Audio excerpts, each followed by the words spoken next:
Quiero invitarlos ahora entonces a que pueda ir al libro de Marcos, capítulo 10, como ya habíamos mencionado anteriormente, y vamos a estar leyendo a partir del versículo 46 hasta el 52, que es el final del capítulo.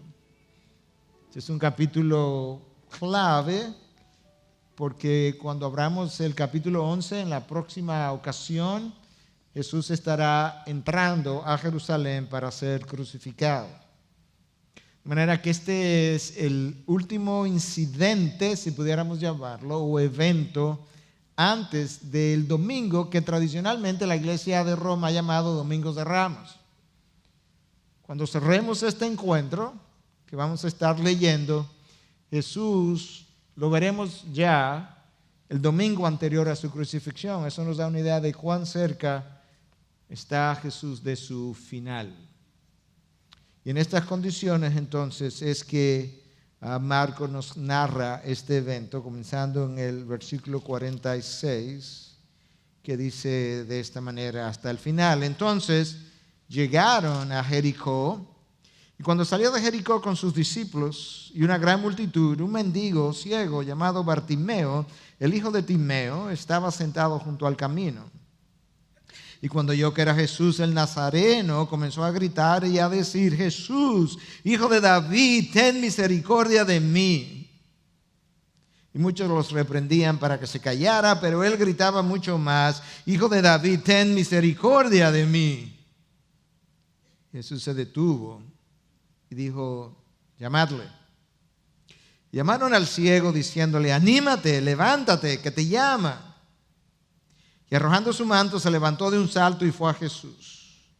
Y dirigiéndose a él, Jesús le dijo: ¿qué deseas que haga por ti?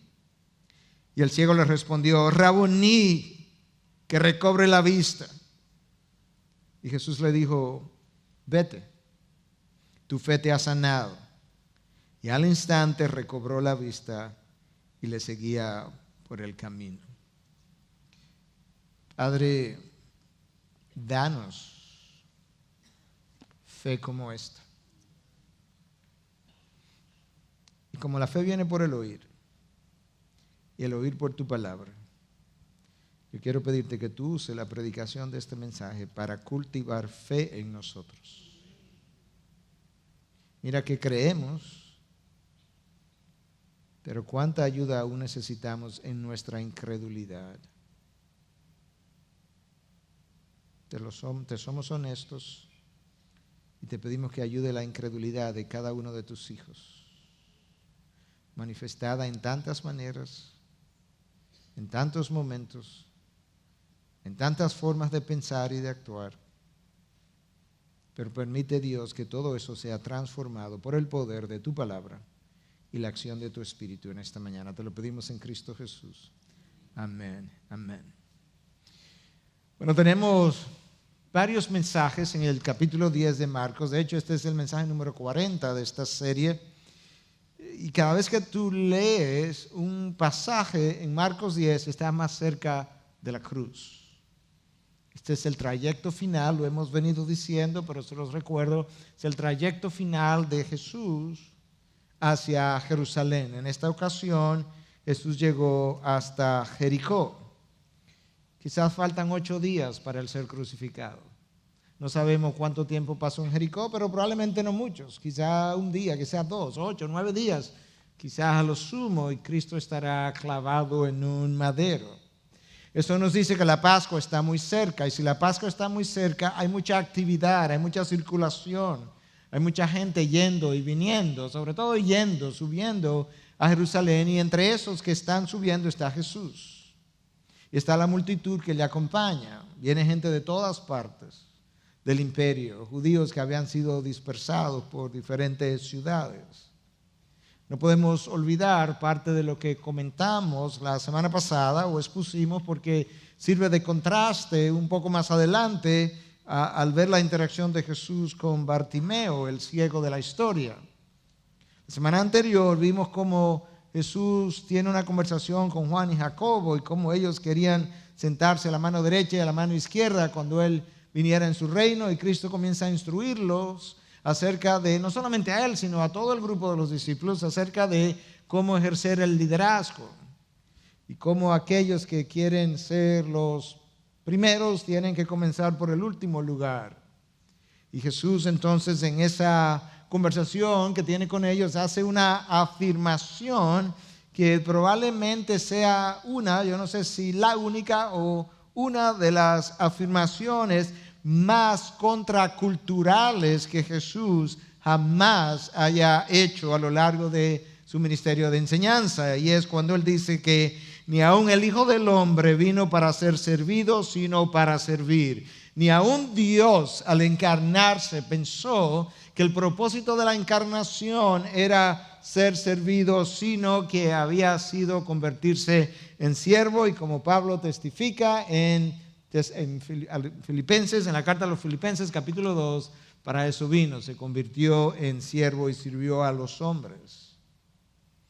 Y entonces eso comenzó, si pudiéramos decir, me imagino que comenzó un proceso de transformación de una cosmovisión de liderazgo que los discípulos habían tenido en sus mentes por cientos de años a lo largo de la historia.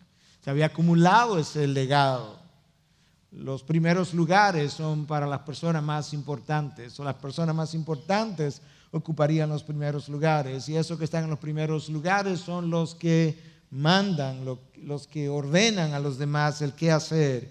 Y ahí está el deseo por la mano derecha, por la mano izquierda, y Jesús comienza diciéndole a ellos: si tú quieres ocupar el primer lugar, tienes que comenzar ocupando el último lugar, y si tú quieres realmente dar órdenes, tú tienes que comenzar y terminar por servir. Esa es la manera como es en el reino de los cielos. Inmediatamente después de ese encuentro, Jesús prosigue su caminata hacia Jerusalén. Y de ahí entonces que el texto de hoy comience con la palabra entonces. ¿Entonces qué? ¿Entonces cuándo? Entonces cuando él terminó de esa conversación, de ese encuentro con ellos, de redirigir su mente, entonces se dirigió y salió de Jericó. No nos dice qué tiempo pasó ahí, simplemente que llegó y salió. Y al salir de Jericó, pues había una gran multitud que acompañaba a Jesús. Jericó, al igual que Damasco, reclaman el hecho de que ellas son de las pocas ciudades que han estado permanentemente habitadas desde la antigüedad. Nunca ha habido un momento desde la antigüedad hasta esta parte donde esas ciudades no hubiesen tenido habitantes.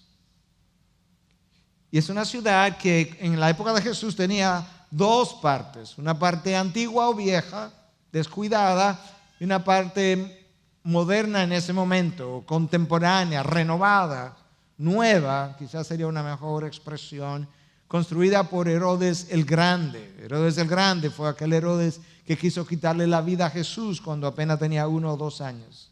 Era allí donde Herodes tenía su palacio de invierno, donde iba a descansar en el invierno. Era conocida por ser una región sumamente fértil, de muchas palmas. De ahí que el próximo evento es el Domingo de las Palmas, quizás cortadas en esta región antes de llegar a Jerusalén. Fértil, rica, hermosa, a poca distancia de Jerusalén, apenas 15 millas. Para aquellos de nosotros que vivimos aquí en Santo Domingo, sería más o menos una distancia como de aquí al aeropuerto Las Américas. Era una ciudad por donde pasaba una de las carreteras principales de aquella ocasión, que corría de norte a sur. Y esta era la última parada para aquellos viajeros que venían a Jerusalén desde Galilea, desde Arabia, Mesopotamia, Decápolis, Siria. De manera que era una ciudad o un pueblo importante en aquel momento, y allí estaba Jesús en esa ocasión. Es allí donde tiene el encuentro con este ciego. Como siempre, hay una gran multitud alrededor de Jesús. Jesús no se movía sin que las multitudes le siguieran, y ahora con más razón. La Pascua es la víspera de la Pascua. La gente está subiendo a Jerusalén. Hay cosas importantes que pasarían en Jerusalén toda la semana.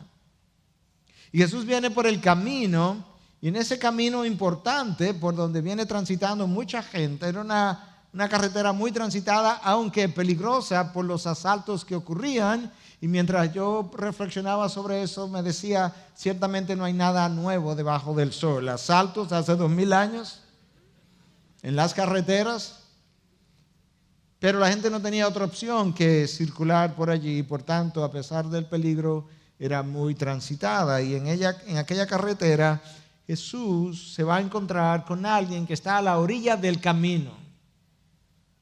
Posiblemente porque en el medio no podía estar, era ciego, en un lugar más seguro, como nosotros vemos los ciegos hoy a la orilla de las calles, muchas veces pidiendo, tratando de evitar el peligro. Allí está Bartimeo. No sabemos si Bartimeo tenía la esperanza de ver a Jesús o si alguien ya le había anticipado que Jesús venía de camino, pero ahí está él. Es interesante porque este milagro es el último milagro que Marcos va a relatar. Este nombre Bartimeo representa, o mejor dicho, este es el único hombre sano a quien Marcos, o de quien Marcos revela su nombre. Los demás eran anónimos, un ciego, un paralítico, uno endemoniado, pero este no, este es Bartimeo, tiene un nombre. Lucas y Mateo tienen un mensaje paralelo, un texto paralelo, pero ellos no dan el nombre de Bartimeo. Marcos sí lo da y nos dice que significa hijo de Timeo. Bar era en arameo hijo, de manera que Bartimeo implica hijo de Timeo. Y Marcos lo traduce porque Marcos está escribiendo, se supone, para una audiencia predominantemente romana, y entonces los términos arameos él tiende a traducirlos. Este es uno de esos términos arameos. Bartimeo, hijo de Timeo. Si hubiese escrito para los hebreos de la época o para los judíos de la época, no hubiese necesidad de traducción.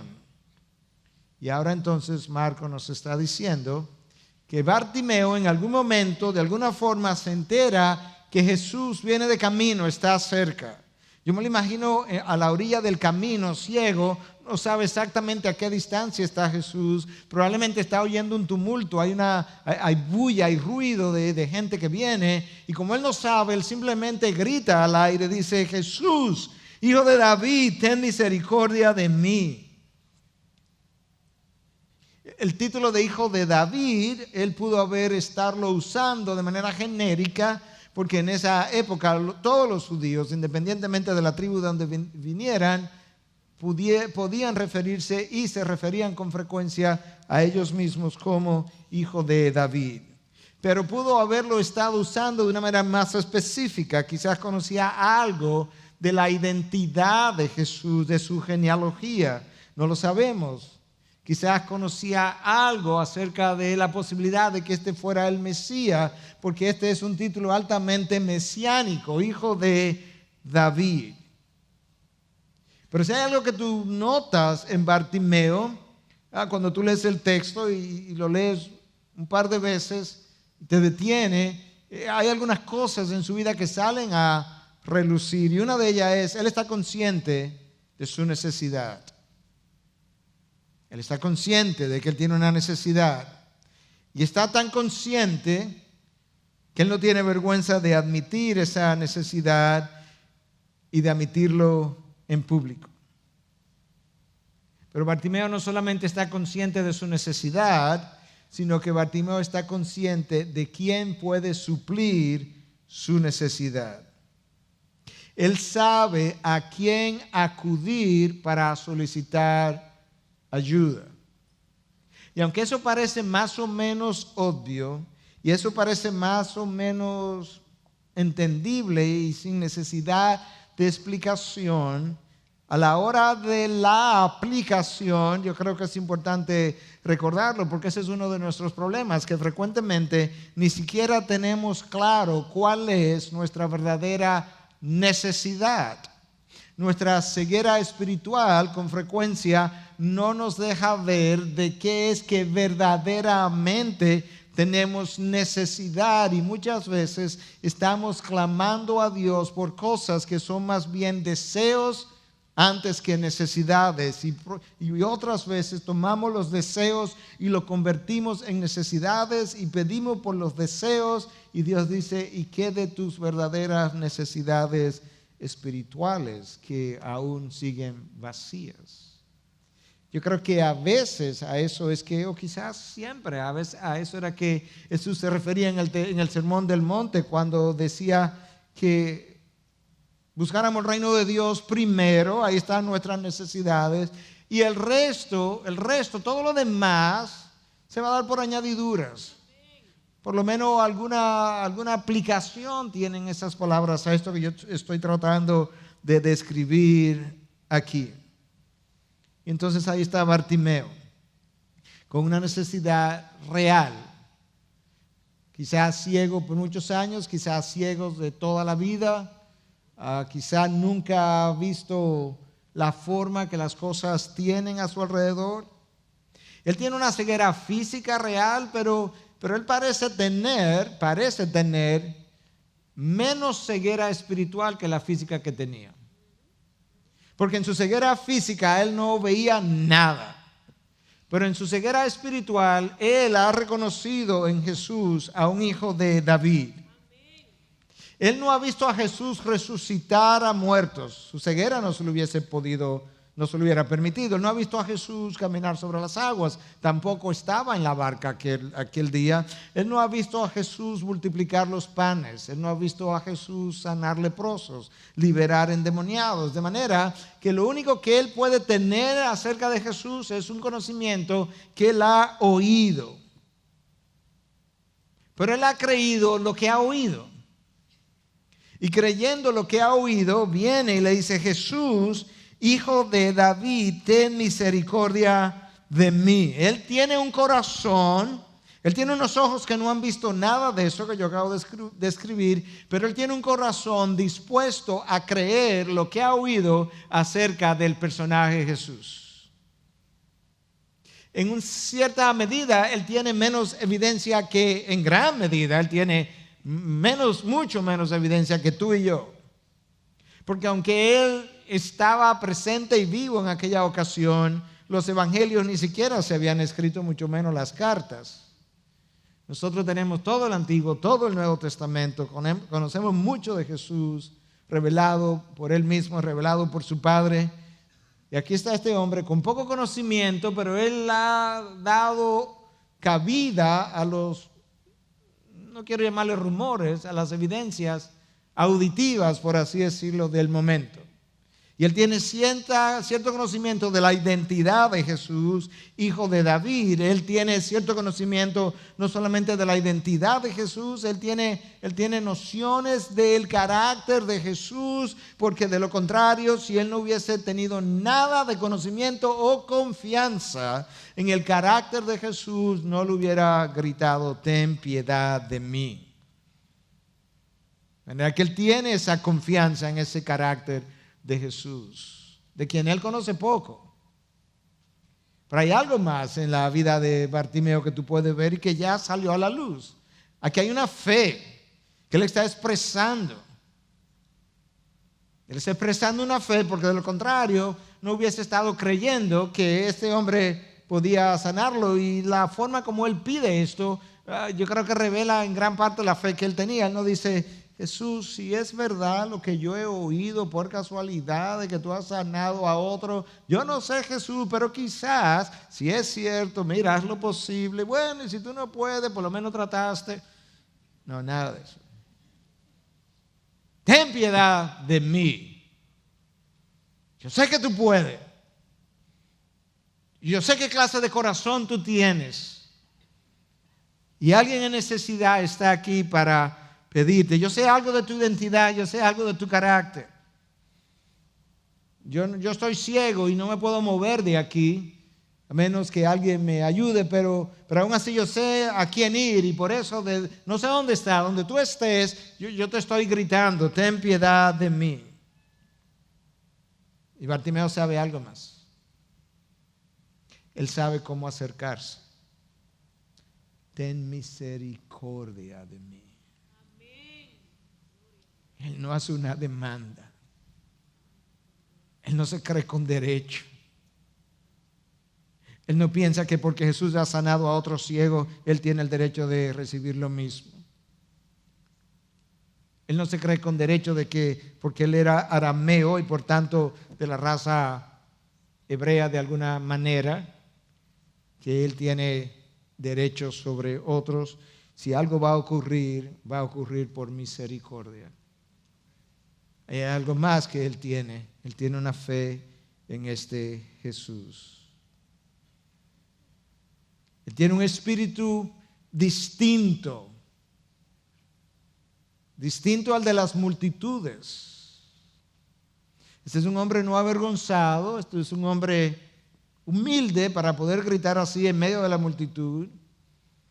La multitud era otra cosa, el espíritu de la multitud es diferente. Tú ves el espíritu de la multitud en el versículo 48, y muchos lo reprendían para que se callara. Eso no es una multitud con el mismo espíritu de ver a este hombre sano, de ver a Jesús ejercer misericordia. No, esta es una multitud interesada probablemente en sus propias necesidades, interesada primero en ellos antes que en el ciego. Esto es una multitud que el desvalido, el ciego, el que no tiene posición, el que no tiene rango, el que no tiene nombre, no le interesa tanto. Esto es una multitud sin mucho respeto por Bartimeo. ¡Cállate!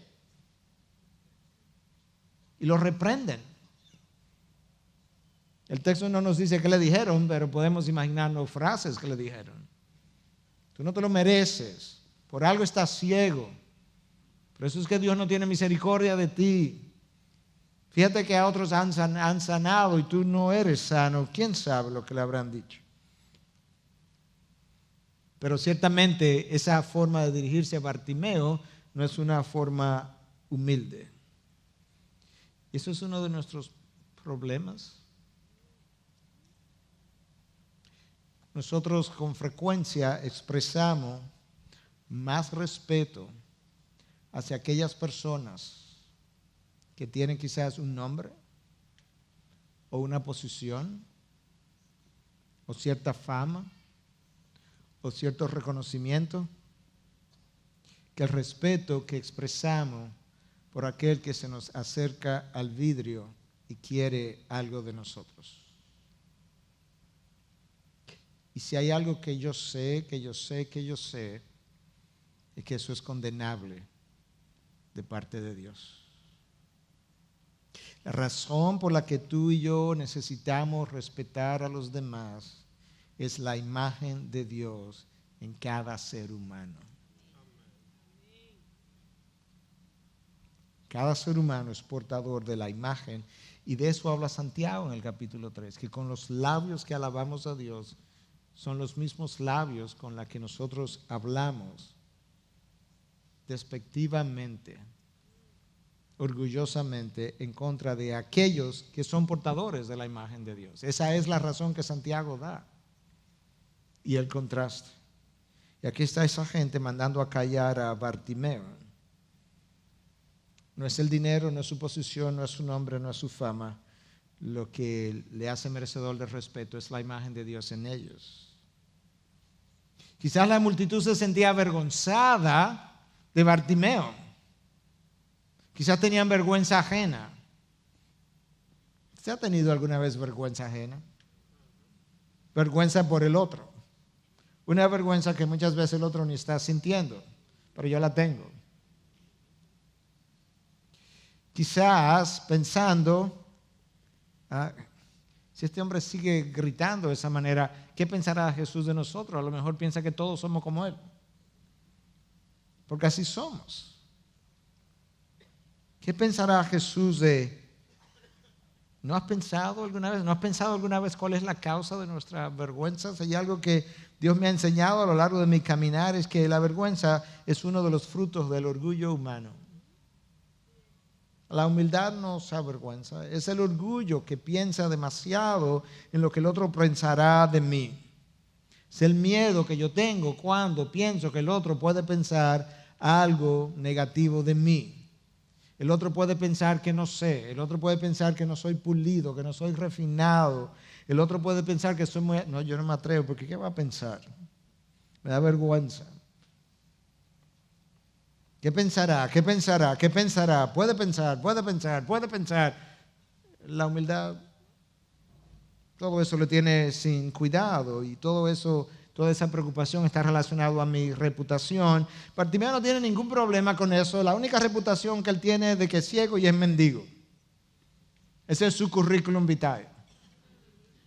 Yo soy un ciego y soy un mendigo. A orilla de un camino por donde viene una multitud que no me quiere considerar, que de hecho no me respeta y me manda a callar. Pero el texto dice que mientras más lo mandaban a callar, él más gritaba mucho: Hijo de David, ten misericordia de mí. Él estaba consciente que la persona que venía por el camino era más importante y más sensible que la multitud del camino. Él estaba consciente que la persona que venía por el camino tenía el poder, tenía el derecho y tenía el carácter misericordioso para sanarlo. Las multitudes quizás quieran callarme, pero Jesús no me va a callar. Bueno, si me sana, sí. No tengo que seguir pidiendo por mi ceguera. Pero él no tenía vergüenza. Estaba consciente de su necesidad, sabía quién podía ayudarlo. Y el corazón de Bartimeo no era el corazón de la multitud.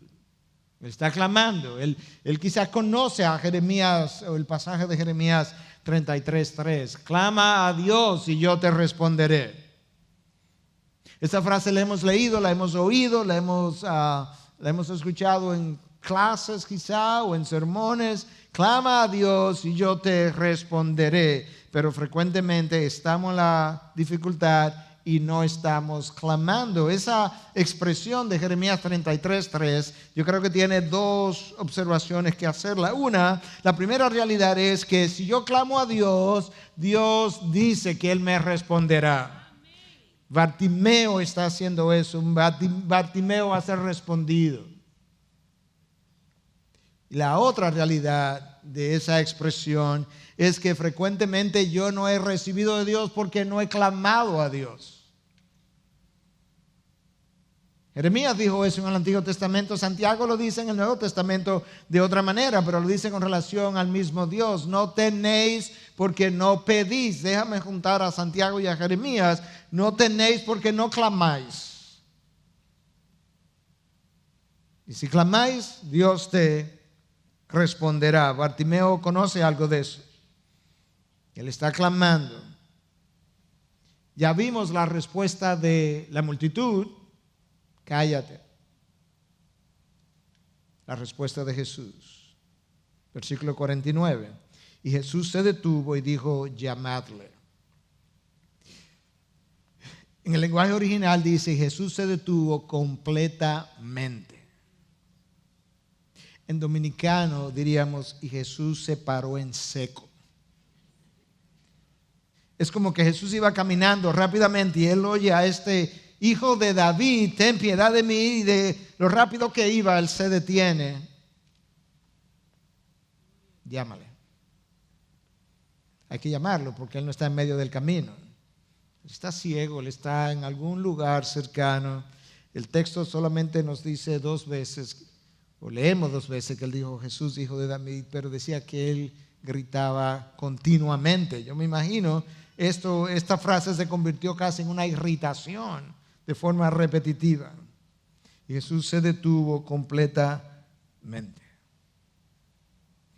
La multitud quiere callarlo, Jesús quiere oírlo. La multitud quiere seguir caminando, Jesús quiere detenerse. La multitud no tiene ningún respeto. Piensa en un momento hacia aquellos que se acercan a tu carro. Si tú pudieras, ahí entre tú y Dios, si tú pudieras definir el sentimiento interno en tu corazón hacia esa persona que está ahí como uno de respeto. Piénsalo por un momento. La multitud no tiene respeto, la multitud no está interesado en él, Jesús está interesado. La multitud tiene una actitud completamente diferente. La multitud no tiene tiempo para este hombre. A Jesús no le sobraba el tiempo, pero él hacía el tiempo. De manera que Jesús se detuvo completamente e hizo el tiempo. Jesús va para una tarea más importante. ¿Cuál es? Su cruz. Jesús viene caminando, quizás a paso rápido. Él tiene que llegar, él tiene una misión. Tiene días contados y cada uno de esos días tiene citas. Literalmente, él tiene una unción de sus pies 5 o 6 días antes de su crucifixión que tiene que darse todavía. Él tiene un encontronazo con los fariseos el día martes o miércoles antes de ese viernes de la crucifixión. Él tiene una cena en un aposento alto que tiene que hacer, pero con todos esos compromisos Jesús hizo el tiempo. ¿Te das cuenta de la diferencia de la condición del corazón de las multitudes y la diferencia y las condiciones del corazón de Jesús? ¿A cuál de esos dos corazones nos parecemos más? ¿Con cuál de esos dos corazones nos identificamos más? Amados, no podemos seguir caminando todo el tiempo. No podemos seguir ignorando todo el tiempo. No podemos seguir ocupados todo el tiempo, desinteresados todo el tiempo. No podemos no hacer el tiempo. Porque muchas de las interrupciones en nuestro camino no son interrupciones de parte de Dios, son oportunidades en el libreto de redención del cual yo soy un actor. Ahora, lo interesante es que la multitud le está diciendo a este hombre, cállate, y lo reprendieron. Jesús se detiene de repente y le dice, llamadle. Y escucha ahora a la multitud. Y llamaron al ciego diciéndole, anímate, levántate que te llama. De cállate a anímate. ¿Qué hizo la diferencia? ¿Qué cambió el ánimo de los que estaban alrededor? El corazón de Jesús. La actitud de Jesús. Eso nos dice a nosotros que nosotros también, con el Espíritu de Dios morando dentro, tenemos la capacidad de influenciar el ambiente, el ánimo, el clima, la temperatura de aquellos que están a nuestro alrededor. Tenemos que hacer un alto en nuestras vidas y dejar de ser termómetros que registran la temperatura y pasar a ser termostatos que cambian la temperatura. Eso es lo que Jesús ha hecho. Llámale. No lo reprenda más. Anímate, levántate. Te está llamando. No hay mucha gente a quien Jesús ha estado llamando tan directamente, pero ven, ciego, ven. Yo me imagino a Bartimeo. Lo último que él podía pensar es que Jesús lo iba a llamar de esa manera. Y la reacción de Bartimeo, que no puede creer lo que está escuchando, demuestra eso que yo acabo de decir. Dice el texto en el versículo 50 que arrojando su manto se levantó de un salto y fue a Jesús. No me imagino a un mendigo que tuviera más que un manto. Probablemente tiró lo único que tenía. ¿Qué importa este manto, trapo viejo? Ya yo voy a ver, Jesús me llama. Y quizás eso sirva de ilustración para nosotros. Es que cuando vas a Jesús, la mejor forma de ir es con las manos vacías. Como dice esa canción, con las manos vacías vengo a ti, no tengo nada que darte. Bartimeo no tiene nada que darle a Jesús, pero Jesús tiene algo que darle. Y lo único que él tenía, lo arrojó. Y de un salto salió corriendo. Él está contento, él está animado. Nosotros debiéramos vivir, por así decirlo, brincando también, contentos, animados, porque Jesús en algún momento de nuestro caminar nos llamó y nos hizo parte de su familia. Debiéramos vivir, por lo menos internamente, dando saltos de alegría. Y este hombre viene a Jesús ahora y comienza a tener una conversación con él. Él viene dando saltos, pero alguien tiene que estarlo guiando porque es un ciego. No se puede estar llevando gente por el medio. ¿Usted no piensa? Jesús está allá y lo está llamando y él comienza a dar salto. Alguien tiene que tenerlo de la mano para él poder llegar hasta allá. Y esa persona o personas que lo están guiando lo llevan hasta Jesús. Bueno, esa es una de nuestras funciones. Una de nuestras responsabilidades es llevar gente a Jesús. A veces hijos, a veces cónyuges, a veces amigos, a veces desconocidos. Pero no nos atrevemos. Nos da vergüenza. Nos da vergüenza. Si conociéramos a un ministro de Estado, bien, no nos daría vergüenza llevarlo, estaríamos orgullosos. Te voy a llevar donde el ministro de Salud Pública. Él y yo somos muy buenos amigos. Pero llevar gente a Jesús nos da vergüenza. Andrés no tenía ese problema. Andrés conoció a Jesús y lo primero que hizo fue donde su hermano Pedro le dijo, ven que te voy a enseñar a alguien que yo conocí. Su nombre es Jesús. Andrés no tenía ese problema. Un día no había pan, no había que comer y Andrés dice, aquí hay un muchacho que tiene 3 peces y 5 panes. Ven, vamos donde Jesús. Y fue y lo llevó donde Jesús. Andrés no tenía ese problema. En otra ocasión unos griegos andaban buscando a Jesús y entonces estos griegos se encontraron con Felipe y Felipe fue y se lo dijo a Andrés. Andrés fue y se lo llevó a Jesús. Andrés es el mensajero. Una pregunta. ¿Has llevado a alguien a Jesús alguna vez? Y si lo has llevado, ¿cuándo fue la última vez? Bueno, pastor, que uno no puede obligar a la gente a ir a Jesús. No, está bien, ok, te cambio la pregunta. ¿Has tratado de llevar a alguien a Jesús?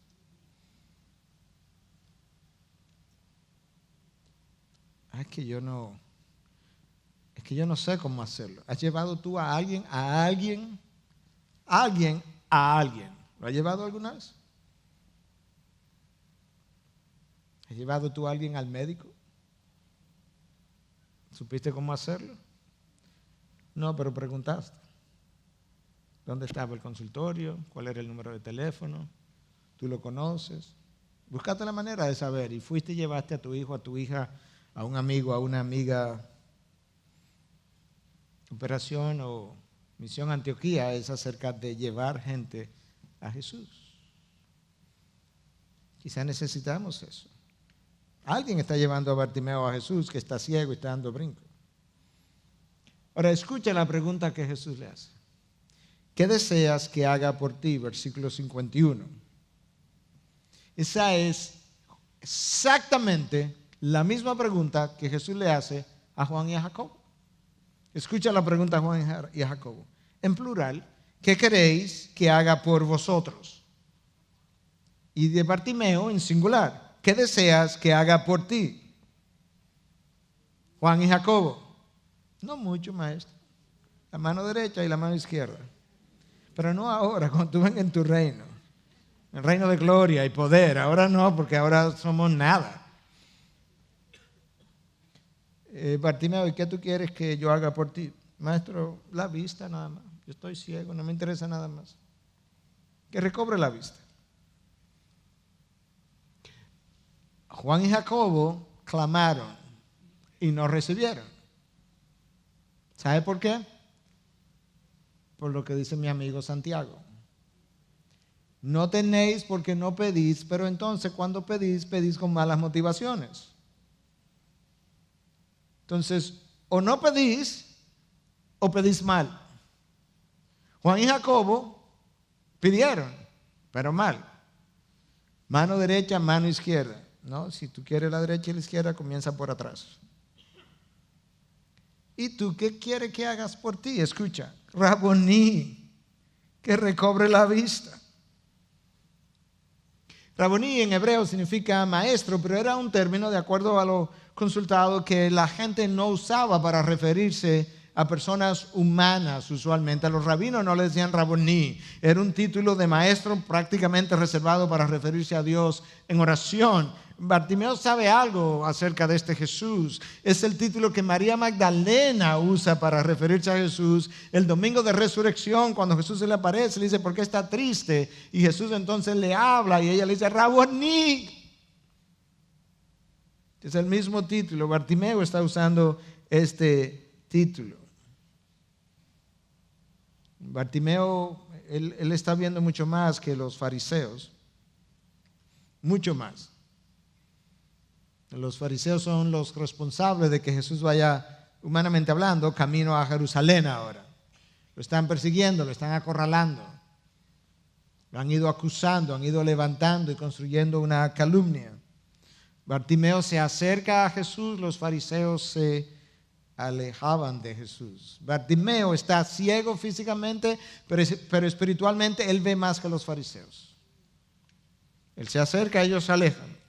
Bartimeo reconoce a Jesús como hijo de David. Algunos de los fariseos pensaban que Jesús tenía un demonio. Ejercía milagros por el poder de Belcebú. Bartimeo ve a Jesús y le llama Rabboni. Los fariseos no le llamaban ni rabino. Para Bartimeo, Jesús era una fuente de misericordia. Para los fariseos, Jesús era una fuente de discordia. Bartimeo quiere honrar a Jesús. Los fariseos quieren condenarlo y clavarlo. Los fariseos decían tener vista. Bartimeo decía que estaba ciego. Los que tenían vista no veían. El ciego veía más que ellos. Cumpliendo las palabras de Jesús cuando dijo que Él vino para que los que no tenían vista vieran y los que veían no vieran. Jesús dijo eso en el Evangelio de Juan. Yo vine para que los que no tienen vista recobren la vista y los que ven queden ciegos. Nada, que Bartimeo tiene mayor visión espiritual que los fariseos. ¿Qué tú quieres que hagas por ti? Eso hubiese sido la ocasión perfecta para decirle, Jesús, mira, que recobre la vista, y como yo he sido tan desamparado por tantos años, como yo he tenido tan pocos privilegios, como yo he mendigado todos estos años, después que recobre la vista, ¿qué te parece si tú además de la vista me das esto y esto y esto y yo recompenso por los años perdidos? No, la vista.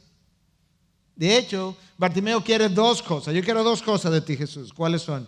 Misericordia y vista. No quiero más nada. Ten misericordia de mí y dame la vista. Y Jesús le dijo, Bartimeo, eso no es tan fácil así como tú piensas, ¿no? Esto requiere mucho más conocimiento teológico. Esto requiere sacrificios de parte tuya. No, Jesús le dice, vete, tu fe te ha sanado. Y al instante recobró la vista y le seguía por el camino. Tu fe te ha sanado. Escúchalo otra vez. Tu fe te ha sanado. Tu fe te ha sanado. ¿Qué quiere decir esa frase? ¿Que la fe tiene poder? No. ¿Qué quiere decir esa frase? ¿Que si tengo fe puedo conseguir lo que yo quiera, como dicen los predicadores del Evangelio de la Prosperidad? No. ¿Que la fe es una fuerza que yo la activo cuando creo, como dicen aquellos que siguen el proclámalo y recíbelo? No. Ahora déjame comenzar a explicarte lo que sí significa la frase, tu fe te ha sanado. Número uno, significa que la fe depositada en Jesús es la única fe reconocida por Dios. Los judíos tenían fe en su judaísmo y estaban condenados. Los discípulos de religiones extrañas tienen fe en su religión y terminan en la condenación. Los hechiceros tienen fe en sus rituales y mal de ojos y todo lo demás y terminan condenados. Significa, en primer lugar, que la fe puesta en la persona de Jesús es la única fe que Dios está dispuesto a reconocer. Tu fe te ha sanado significa que hombres de poca fe son hombres de pocos resultados. Si no me crees, escucha Mateo 13:58. Y no hizo muchos milagros allí a causa de la incredulidad de ellos. Hizo algunos milagros, pero no hizo muchos. Y no hizo mucho por su incredulidad. No dice, no hizo mucho porque soberanamente Él determinó que no lo iba a hacer. Ciertamente, soberanamente Él determinó eso, pero cuando evaluó el corazón de los hombres, dijo, en cuanto de ellos depende, la causa de mis pocos milagros aquí es la incredulidad de ellos. De manera que tu fe te ha sanado, implica que hombres de poca fe son hombres de pocos resultados. ¿Qué es lo que pasa con aquel joven endemoniado que los discípulos tratan de liberar y no lo pueden liberar y se lo traen a Jesús? Y cuando se lo traen a Jesús, Jesús le dice, oh generación adúltera e incrédula, otra vez acusando a su falta de fe. ¿Qué es lo que ha pasado, Jesús? Oh generación adúltera e incrédula. Ese es el problema. Por eso no ha resultado. La frase vete, tu fe te ha sanado, significa algo más. Y es que de alguna manera en la economía de Dios, de una manera que no entendemos, mi fe interactúa con la voluntad soberana de Dios, donde su soberanía siempre prevalece, ciertamente, su soberanía siempre prevalece, pero de alguna forma mi fe interactúa con su soberanía de tal manera que mi fe juega un rol en todo esto que estamos hablando. De ahí que en parte Santiago dice no tenéis porque no pedís. Bueno, y si pido ya voy a tener. No es así. No tenéis porque no pedís. Cuando pedís con falsas motivaciones, de manera que la fe que está depositando en Cristo al pedir no tiene las características necesarias para que reciba porque tiene motivaciones erradas. La frase vete, tu fe te ha sanado en el contexto de la historia de hoy implica que cuando me acerco a Jesús con una fe genuina, esa fe conoce la base sobre la cual va a recibir. ¿Cuál es la base? Misericordia. Ten misericordia de mí. Si hay algo que sale a relucir a lo largo de la historia bíblica son los atributos de Dios. Nosotros estamos regrabando las clases del instituto en estos días y me ha tocado regrabar las clases del Antiguo Testamento. Y en la clase número 1, una de las cosas que decía es que a pesar de todas las acusaciones que se hacen contra Dios acerca de su carácter en el Antiguo Testamento, si hay algo que queda claro en el Antiguo Testamento es el carácter benevolente de Dios para con los pecadores. Hasta el punto que cuando Dios se le aparece a Moisés para darle los 10 mandamientos, cuando le habla de que honra padre y madre, porque yo castigo, visito la iniquidad de los padres hasta la tercera y cuarta generación, ahí mismo le recuerda, y tengo misericordia de millares de aquellos que me aman y guardan mis mandamientos. Y Él está pidiendo por misericordia. La historia, la Biblia no es más que la historia de un Dios caminando en una relación de pacto con su pueblo, y en esa historia Dios pone de manifiesto sus atributos. Y este milagro no hace más que otra cosa. Hay una relación de pacto con un pueblo, Dios camina con él y Dios pone de manifiesto su misericordia en la vida de Bartimeo en este momento, en este día en particular. La misericordia de Dios es un atributo relacionado a su gracia, y su gracia nos recuerda que aquello que yo recibo, lo recibo sin merecerlo. Y si hay algo que sabemos también es que en la Biblia la misericordia de Dios se pone de manifiesto, especialmente, siempre está presente, pero se pone de manifiesto principalmente en las circunstancias de dificultad. Escucha a David. Las palabras de David registradas en el segundo libro de Samuel 24:14. Estoy muy angustiado. Ahí está David en distress, en dificultad. Te ruego que no nos deje caer en manos, te ruego que nos dejes caer en manos del Señor, porque grandes son sus misericordias. Pero no caiga yo en manos del hombre. No, en manos del hombre no. Prefiero 3 meses en las manos del Señor y no 3 días en las manos del hombre. Porque grandes son las misericordias del Señor. Eso es Antiguo Testamento, no nuevo. Pablo llama a Dios en la segunda carta a los Corintios en 1:3, Padre de misericordias en plural y Dios de toda consolación. Él me consuela a través de su misericordia y su misericordia es consoladora. Y a ese es que Bartimeo está clamando. La misericordia de Dios tiene que ver con su gracia que permite que yo reciba bendiciones sin merecerlo. La misericordia de Dios tiene que ver con su paciencia que hace a Dios lento para la ira. La misericordia de Dios tiene que ver con su perdón que no me estruja en la cara otra vez lo que Él ya ha perdonado. La misericordia de Dios tiene que ver con todo lo que Él es. En el caso de Jesús, entonces, tú lo ves en los evangelios movido a misericordia, como lo ves en este texto de Bartimeo, especialmente en condiciones de dificultad. Alguien viene con una enfermedad, alguien que tiene 12 años sangrando y nadie le ha podido socorrer, o alguien que tiene un hijo endemoniado y nadie lo ha podido liberar, o alguien que tiene lepra y nadie se le puede acercar, y tú ves a Jesús incluso viendo las multitudes, y al ver las multitudes tenía compasión de ellas. Cuando las vio como ovejas sin pastor, tuvo compasión de ellas. Y si tú y yo vamos a mostrar al mundo la imagen de Jesús, tú y yo tenemos que mostrar al mundo la misericordia de Cristo. Y si vamos a mostrar la misericordia de Cristo, vamos a tener que hacer mucho más de lo que estamos haciendo. En primer lugar, tiene que detenerte a escuchar las historias de las personas.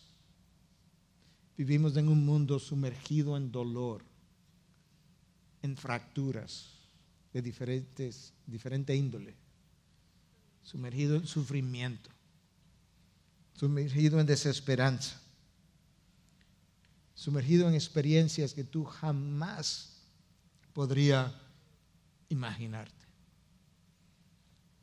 Gente violada que tú nunca te hubiese imaginado por sus padres, por sus tíos, por sus vecinos. Gente abusada física y verbalmente. Gente abandonadas por sus padres. Vive en un mundo de gente sin padres, sin madres. Tenemos que ir y encontrar a las personas donde ellos están, a orilla del camino,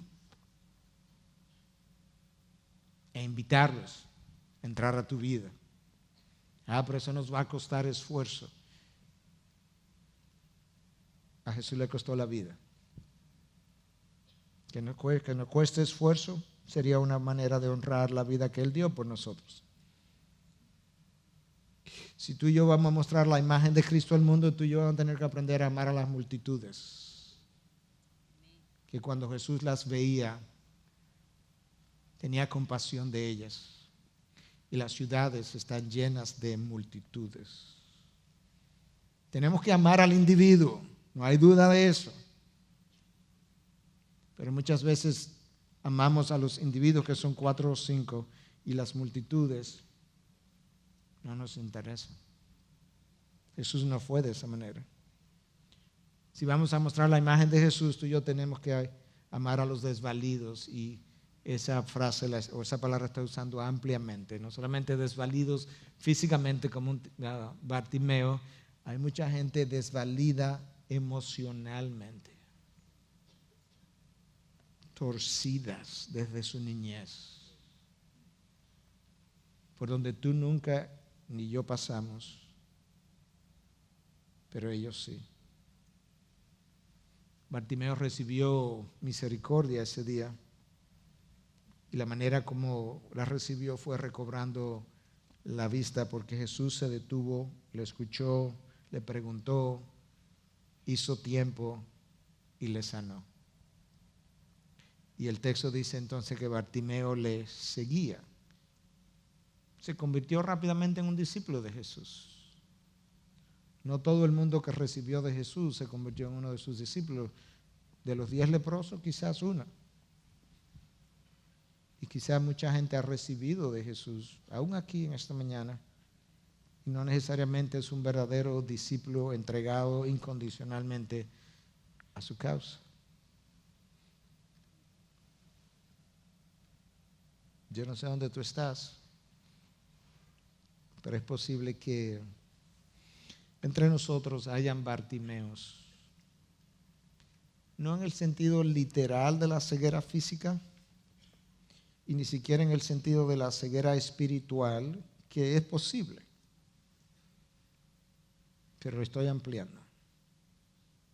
Bartimeo en el sentido de que entre nosotros quizás hay personas con circunstancias como la de Bartimeo que solamente Dios en su misericordia podría tocar y sanar. Desde una enfermedad hasta una situación personal, hasta una situación relacional. Pero en multitudes como estas, siempre hay más de uno. No estoy hablando de alguien que tiene una cirugía de vesícula esta semana. No, me estoy refiriendo a alguien como Bartimeo. Solamente Dios puede hacer eso. Si tú estás ahí, yo quiero hacer algo especial. Yo quiero pedirte,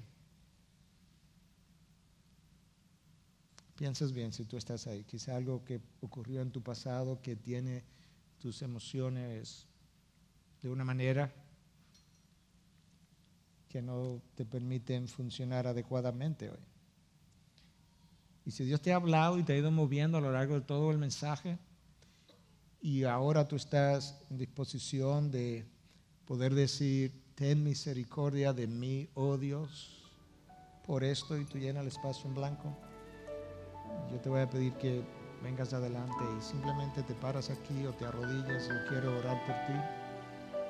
Y mientras hacemos eso, quizá el grupo de adoración puede ir posicionándose para que nos termine ministrando. El resto de nosotros podemos cerrar los ojos y estamos cerrando los ojos no por proteger la privacidad de nadie, no vamos a tener vergüenza.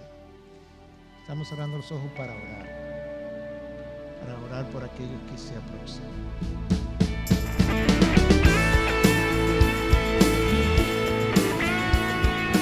Esta es una producción que llega hasta ustedes gracias a los aportes de individuos y empresas comprometidos con la defensa de la fe. Para más información, preguntas y comentarios, visite nuestra página de internet www.integridadisabiduría.org. En esta página encontrará información sobre la producción de este y otros recursos que ponemos a su disposición, como también las formas en las que usted puede contribuir con la producción de programas como estos. Les invitamos nuevamente a visitar nuestra página de internet www.integridadisabiduría.org. Será hasta la próxima, cuando nos reencontremos en su palabra.